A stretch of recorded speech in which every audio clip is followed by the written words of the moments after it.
karlkolchak here with another thoughts video. This time for the game GreedFall. GreedFall is developed by Spiders Games. You may know them through the game Technomancer, and it is also published by Focus Home Interactive.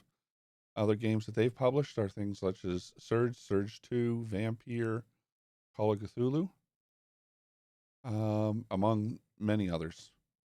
GreedFall, I think, is on the verge of being just an awesome game. The thing that I think holds it back a bit is some of the jankiness in conversations where the lip movement.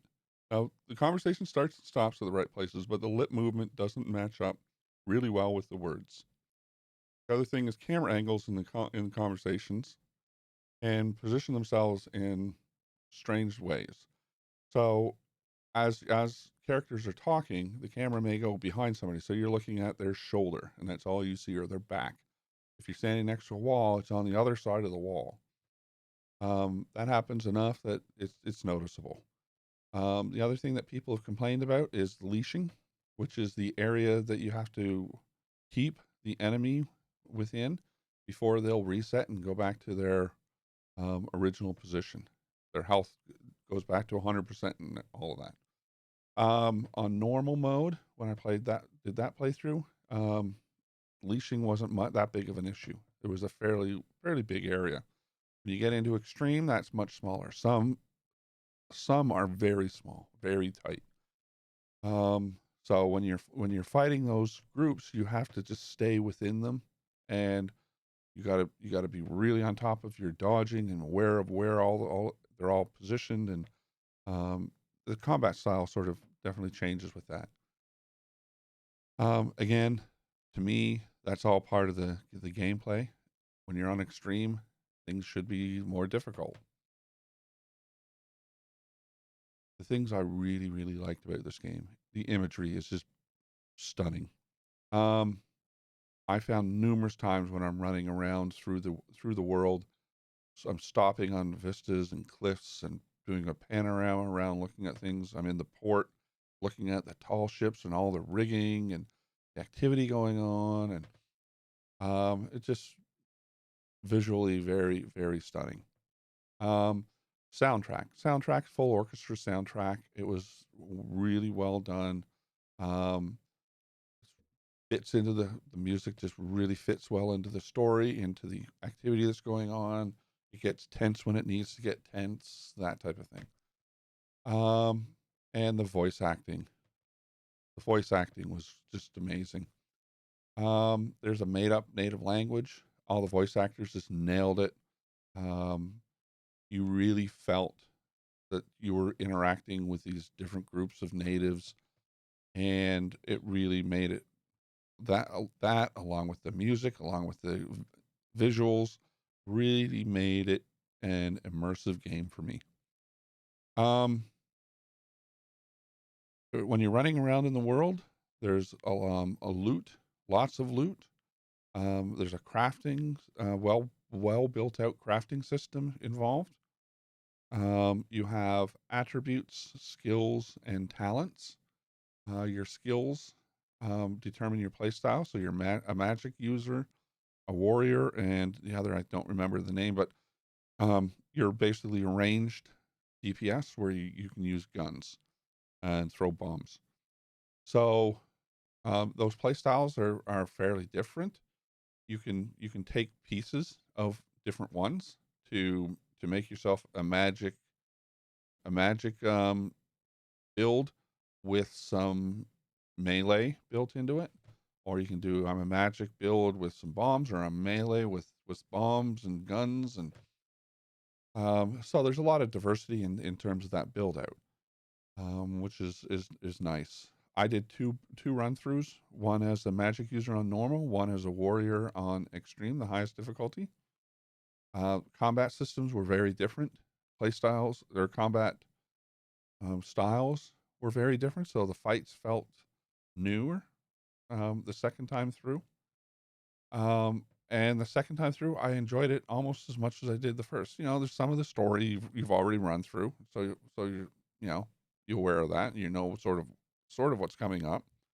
Um, how you interact with individuals and your companions can alter some of those storylines and impact them.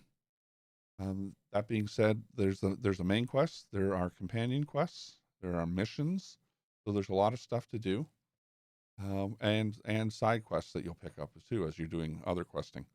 Um, the companion quests and the main quests are well integrated, so they feel tied together. They feel like it was intended to be that way. Whereas like the missions are you can feel those can feel like they're just a sort of an add-on thing that happened. Um, like I said, the skill trees, the talents and attributes. I'm going to throw my hand up. I'm going to give a couple of tips at the start. If you don't want to listen to that, turn the sound down. All right. Tip one. When you start the game, you will get a companion, Kurt. Take his armor off and put it on you. It has lockpicking, level 1 lockpicking. You won't find anything above level 1 lockpicking in the starter area, so you don't need to put any of your points into that, and put them into something else. The other thing I suggest is loot. Loot and get a hat. Please get the hat. The hat that you need to get has intuition as an attribute. It's the only one in the game that has intuition.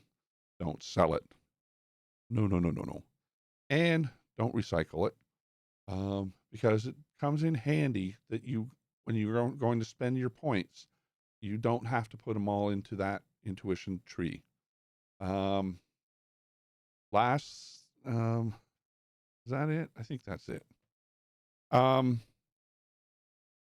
Yeah. So it's really a very immersive game, I found.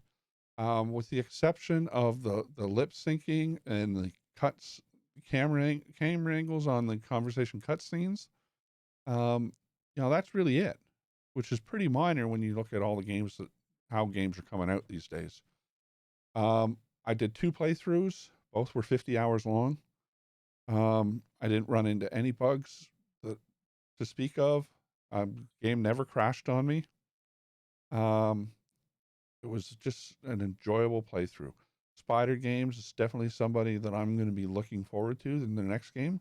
They've already said their next game is not going to be a GreedFall DLC or GreedFall 2, but I'm really looking forward to see what they do next. If the progression that they made from Technomancer to GreedFall, if they continue on that, the next game is just going to be, they're going to hit it out of the ballpark, I think. Yeah, that's sort of my general thoughts on the game, where I think everything went. I would have to say, if you want to take a look at any of the gameplay, go to my channel, twitch.tv/karlkolchak. Check out some of the videos. If you're watching this on YouTube, it's down in the description. Otherwise, it's right up there, way up there. Yeah, and so, there'll be a couple of videos out on my YouTube channel as well. But basically, that's it for me. Thanks for stopping by, and hope to see you at my next thoughts video. Bye bye.